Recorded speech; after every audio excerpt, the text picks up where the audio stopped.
Going with Jaylen Brown. Jalen Durant, though. Yeah, his best is better than his defense. Top two defenders, top three. Yeah.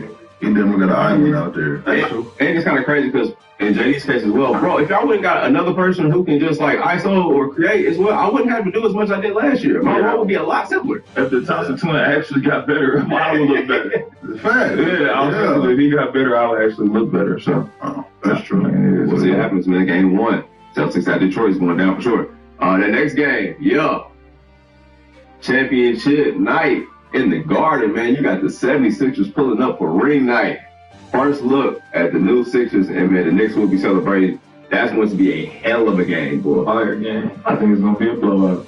76ers? The Knicks. The Knicks going to smack them. Knicks on the high? On ring night? No. LeBron James' first game? I ain't gonna lie. People first game with their new team, they do be hyped as hell, though. He's going to have to go down. That's going to be a good ass game. Skinny and it's over with, cuz. Yeah, that ring night do be a letdown. That's weird week. That's what I was about to say. They need to get their ass whooped. That might be Pacific boy. Yeah, it's going to be good for sure. We're going to deliver today. Yeah. I got 6 about that. I got 6 about that. Tap in with 6 about that. Oh, wow. Scribble at it. Luis.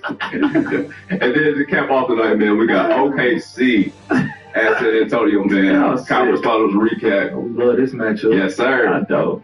I'm here. I love this matchup. Because I know who's going to show up. I'm sure hating his heart. Revenge, first game back. First game, that's fire.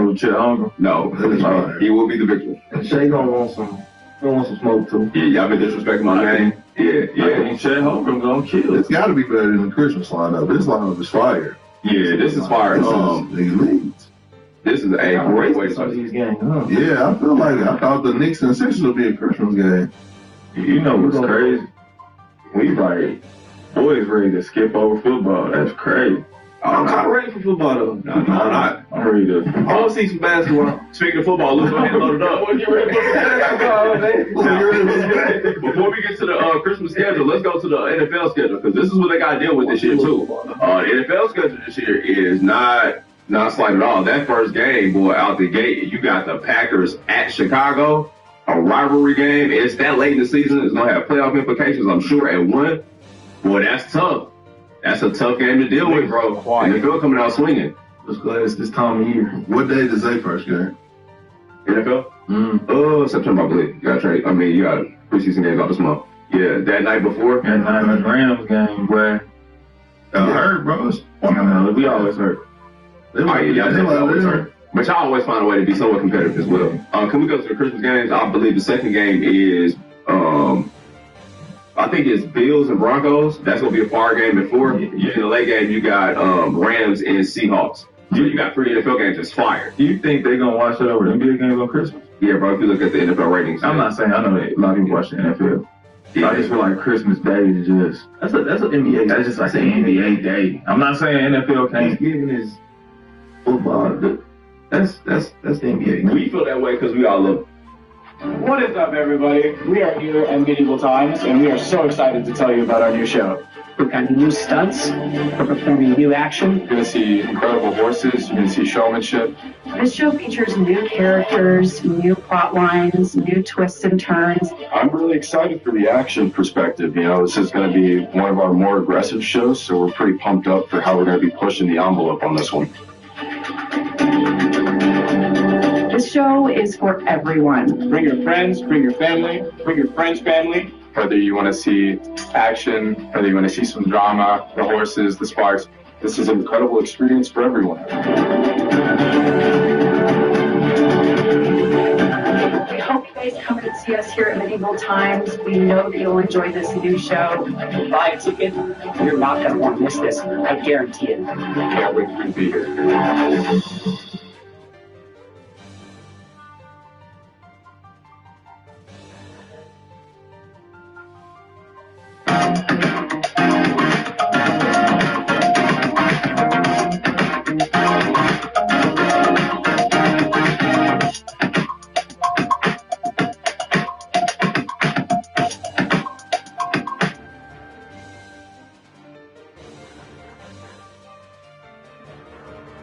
Solo Sikoa is headed back to the Bloodline. Or is he? I've got some theories on that. Before we get into it, though, don't forget, hit that like button, subscribe button, turn on your notifications. You know we post new videos here on the channel. You know we post a lot on the Bloodline and a bunch of other stuff in WWE. So check it out, like, subscribe, all that good stuff. And we just talked about another video with the Bloodline on Monday, actually, so you can check that out here on the channel. Speaking of that, yeah, the Bloodline is still all about when it comes to being the main central theme on Raw right now. And the drama continues with this family. The saga just keeps going because now we do finally get what feels like a pretty big development here with Solo Sikoa. You guys know, you've watched the channel before, we've hinted at it many times over the past couple of months when you looked at the possibilities of what WWE could do with Solo specifically and how he was kind of being someone that was really the target of this current group of Roman Reigns, Jacob Fatu, Jey Uso, and Jimmy Uso. We knew that Roman's demand was to have Solo delivered to him so that Solo could be back in the family, Solo could acknowledge his tribal chief, all that good stuff. Well, Jacob Fatu couldn't get it done. We talked about how we were surprised by LA Knights, Solo Sikoa, and Royce Keys getting the win at SummerSlam over that Bloodline trio of Jacob, Jey, and Jimmy. And now we get this huge sort of step on Raw where you had sort of the initial promo exchange between Solo and Jey, which led to one of the most hilarious moments of the year with Solo ducking the warning shot from Jey Uso in the crowd. Made sure, to just add a little bit of humor there. And this is something now where you get to the match, you knew the way it was building up, that the way they had just sort of, again, teed it up to say, hey, we're telling you right now that Jey Uso is going to beat Solo Sikoa tonight, because when the stipulation was added that if Jey wins, Solo returns to the Bloodline, or Jey is going to do something, and we're going to hint at that in a second, because remember, the wording is very important here. But the other part of the stipulation was that Solo is going to be done with the family. They had to stay away from him. Well, when they introduced that, you said, uh-oh, bad news for Solo Sikoa. Because there's no way that this guy is going to stay away from the Bloodline at this point. So you kind of wish they would have just left that part out, because it maybe wouldn't have made it so predictable. And that Jey was going to win this match. And how did he do it? Well, he did it, as many people have already talked about, the same way that Solo used to do it when he was in the Bloodline. Interference, right? Everybody was like, oh, roll your eyes, interference again, with Roman Reigns retaining the title. That was the longest sort of, running joke for people, is that, oh, who's going to interfere now? Probably going to be Solo, maybe someone else. But now we know Roman's trying to do it on his own. And there's a reason for that, right? These guys are trying to kind of do something different than they did last time because, well, you can't just run back the Bloodline the way that it was. And so Jimmy interferes, Jey wins, and now Solo is faced with the scenario that Jey is going to deliver him to Roman Reigns.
And again, if you look at the reaction to Solo on this particular show and some of the more recent shows, Solo Sikoa is absolutely becoming a beloved figure for WWE fans. He's doing the best work of his career, without question. When it comes to the crowd engagement, the reaction, this is a completely different Solo than the one we saw that started in the Bloodline, and then the one we saw who ran his own version of the Bloodline and then ran the MFT. This is just a completely different guy. They're leaning into the strengths when it comes to his humor, his personality, and all of that. But now he is set with, again, the situation where he has to go to Roman Reigns and likely essentially acknowledge that Roman is his tribal chief. And Jey Uso is going to be the one that does it. He's going to be the person that, because he won this match, is going to deliver Solo Sikoa to Roman Reigns. Now, keep in mind, I just worded it the exact same way they did. Jey Uso will deliver Solo Sikoa to Roman Reigns, because Roman will be back next week. He's showing up for that show, all right? At no point in there did you hear me say that Solo Sikoa is rejoining the Bloodline next week, right? If they wanted to go that far, if they wanted to word it that way, they would have. WWE is very intentional with this stuff because you always have an opportunity for that out. And because they are simply, I mean, when have we ever heard a stipulation where, like, hey, someone is going to deliver someone to someone else? That is a stipulation. We probably had it before in WWE. But, like, this is one where it's like, again, it's not like an official thing. It's not Solo Sikoa must rejoin the Bloodline. No, it's just that Jey Uso has to somehow deliver Solo. And, like, what are we going to get next week? Are we going to get, like, a mystery chase here where all of a sudden you walk into the arena, Jay's got Solo with him, you know? They're holding hands, walking in, because Jay can't make sure this guy doesn't go away with him. They're putting handcuffs on him. They're going to cuff each other. And then somehow Solo gets away. Right? Maybe this is going to be like a movie where Solo is now hiding in the building. We're playing hide and seek, trying to find Solo Sikoa. I laugh because that kind of is the setup now as you go into this. And there are a couple of ways that you have to sort of figure out what I think is how you're going to get out of this scenario. Because I said it a minute ago. You cannot, at this point, do something different with Solo Sikoa. He's too good right now. And we've said that. Initially, I wasn't sure how maybe this reaction was going to keep going the way that it has. Because you just didn't know, right? And we talked about one of the issues, I think, with this whole story is that sometimes you don't really know who you're supposed to be rooting for. The fans still want Jey Uso to run it back. But they also want to see Solo Sikoa do all the funny stuff. And so, when you have this bloodline that, like I keep saying, at times, we should be rooting for this group. Because they do things that just simply aren't things we should be cheering.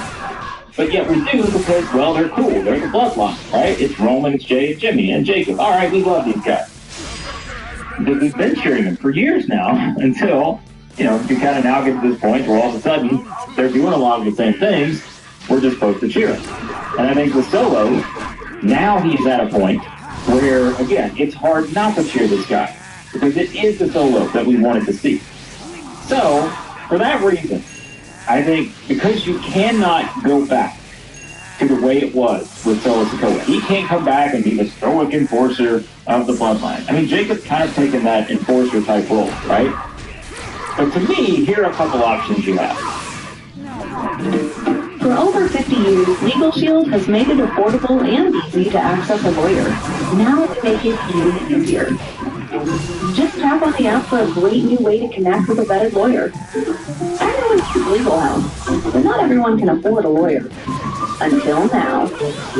Legal Shield is like having a lawyer in your back pocket for less than $1 a day. Creating a will? Buying or selling a home? We'll pair you with a designated law firm who knows your state laws. Questions? Answered. Problems? Solved. That's it? Yes. So once you remember, what do? Tell us the problems, upload photos or documents, and schedule a call. Talk to your vetted lawyer for advice on things like wills and estates, real estate contracts, landlord-tenant issues, document reviews, consumer claims, and traffic violations. Need a lawyer to make a phone call or write a letter on your behalf? We can do that too. For covered emergencies, Legal Shield is here for you 24/7, and the app includes a guided will questionnaire, so you can complete your will your way. Just answer a few questions about what you own. We guide you at every step along the way. It's fast and easy. Need a break? Save your progress and finish anytime. Create your will on your schedule. Just tap on the app and get it done in a snap. Join over 1.8 million members who are... One, yeah, Solo does maybe have to reach the starting line, right? Where he somehow has to find his way back into this group. And I think we know that if that were to happen, if Solo just, without a lot of hesitation, acknowledges Roman Reigns, and all of a sudden, everyone's happy, we get everybody standing with the ones that we thought could happen at the end of SummerSlam.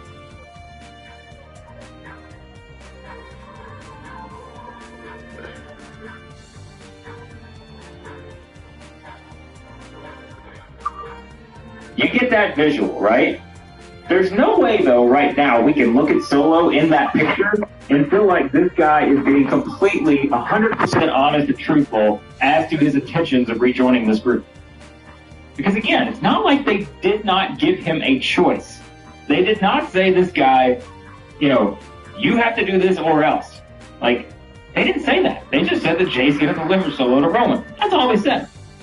So, if you get a scenario that plays out where Solo is back in the group, and I say back in quotation marks, because, again, you can't just have Solo do what Jacob did.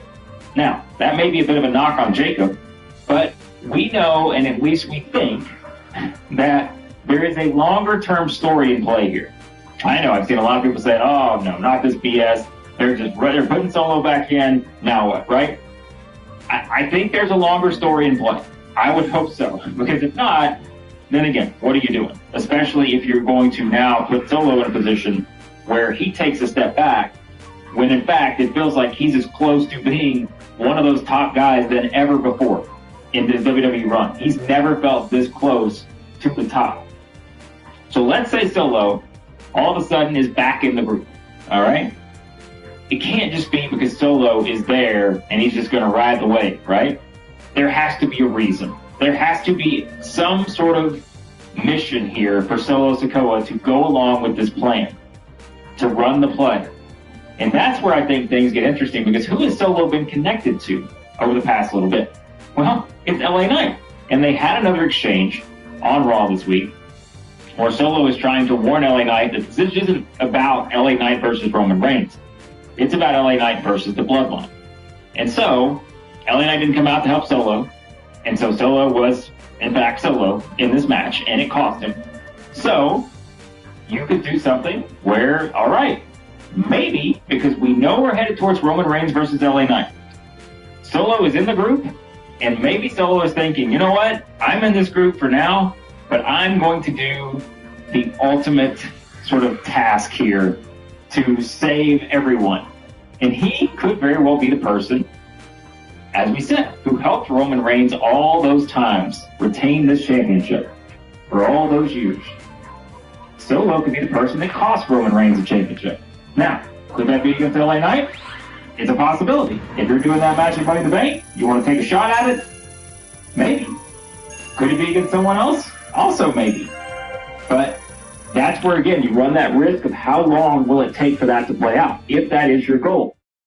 Is that you want Solo rejoining with everyone in their minds knowing that Solo is up to something. He's going to find a way to get his payback. He's going to find a way to get his revenge, and that's why you have to keep Solo the same that he is now. Cleaning up your deck can be tough when it's all over the place.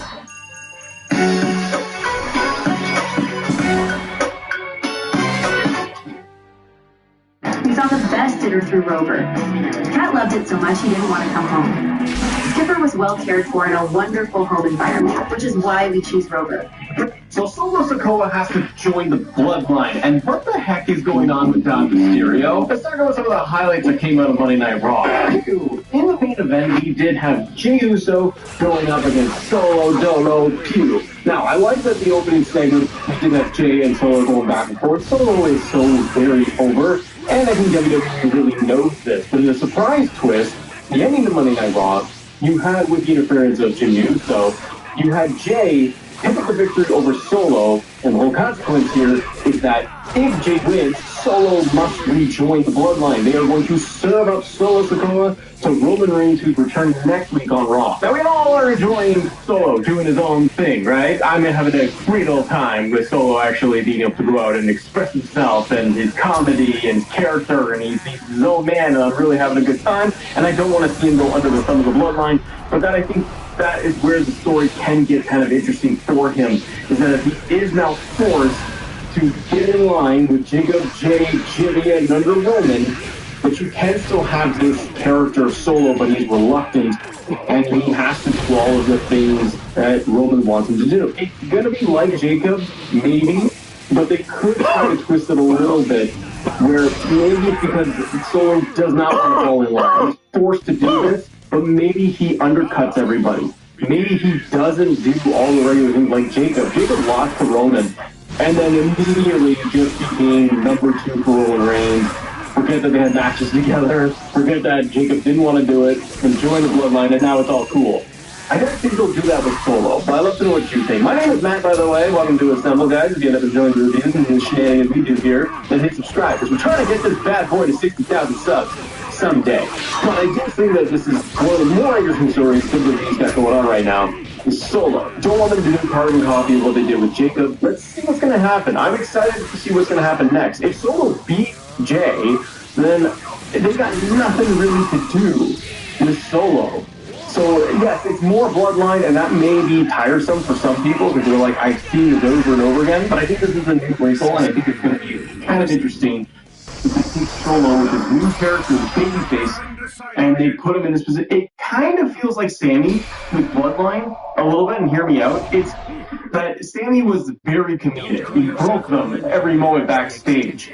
The fans had this groundswell for Sammy in the Bloodline, and then we had the eventual turn of Sammy turning on Roman. You could get something, I think, similar with Solo in that position under Roman Reigns. The other thing is that Roman's not there every week, and so you need to anchor the Bloodline story, and you need to keep it fresh, because you just got Jimmy, Jacob, and Jay running around just doing warning shots to people, rinse and repeat, LA night match. It's not going to be sustainable. So I think Solo joining Bloodline, you know what? It's kind of interesting. Now, what did you think of Monday Night Raw, though, overall? I thought, solid show.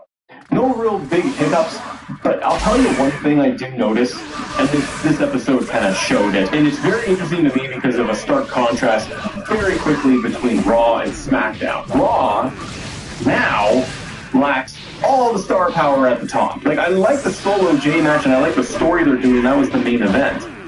But there's no top stars right now, and there's no top stars wrestling just ever. It drives me nuts. SmackDown has a similar problem, but SmackDown is now feeling like it's heavy loaded at the very top. Punk, Cody, Kevin Owens, Randy Orton, all sitting there at the very top of the thing. You got Trick Williams also kicking around. It feels like SmackDown has a heavier load at the top with more potential now, where it totally lacked forever. And now I'm looking at Raw in this week's episode. It became kind of glaringly obvious. I was like, well, you don't have Roman, and he shows up whenever he shows up. And he does a talkie segment. You don't have Punk anymore. Sets out. You got Oba. You got Oba, but you Oba the vessel. So you're lacking a lot of main event names, and they got to get through, I think, a couple weeks. This could be a little bit of a drought, so let's hang in there together. Okay, the other key thing to talk about, though, that I am interested in is going to be Braun Breaker in this direction with Oba Femi. Clearly, they are going to build for an Oba Brock match, and we saw quite a bit of Braun Breaker on the show with the Vision. You know, they had the Austin Theory-Tozawa match. That's whatever. Austin Theory wins. But the more important, bigger story out of it is going to be Braun Breaker obsessed with Oba Femi being declared as the future. He's talking to Heyman. He's talking to everybody. He's talking to Byron, and they're all thinking that, yeah, Oba's the future guy. And Breaker doesn't like that. This is the most interesting I've seen character-wise out of Braun Breaker in quite some time, I gotta be honest. And I really do like it. I like that he is completely focused on Oba Femi, and he's jealous. He doesn't like the keeping position, Oba's position as the guy. Whereas storyline, it's really been Braun Breaker for so long as the future. So I like the obsessive nature of it. I like that he's going around asking other people, and it's driving him nuts. So we get the confrontation after the Tozawa match of Ova and Braun Breaker, and then all the security guys break it up. I'm getting a little tired about this. I'm a little bit honest with you. I get a little bit tired of the Adam Pearce producers pull apart. Like, I know it's to tease it to be like, yeah, but we want to save this moment so that we can sell it later so that they do finally attack each other. Could they just fight? Could you just have the guys punch each other so that we can get something out of it? It's just to make both guys still look strong. Because you can't have Breaker beat down Obafemi in the segment, and you don't want Ova to annihilate Braun Breaker, so you need both guys to stand tall. So why not just fight, just for once? They could just roll away from each other. I don't know. Do something physical instead of making Matt wait a little bit, but it's okay. Very interested when they will do this. Will they load up that September episode of Raw? Will they do it Saturday night's main event? They got mileage out of this. I really hope this is not a one-and-done match between Breaker and Ova, because I think it does a lot for Breaker's character. If they do it right, if they position him where he's conflicted, and if he loses to Ova...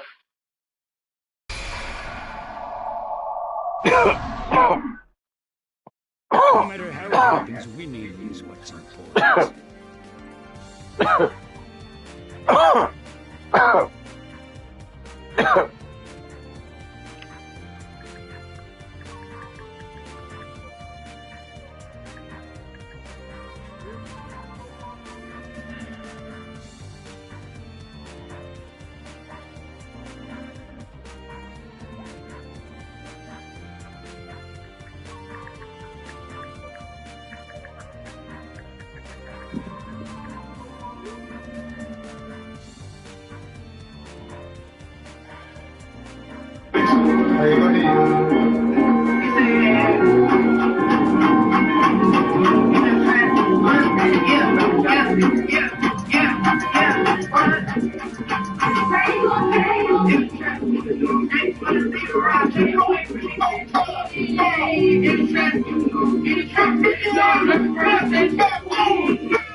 Yeah.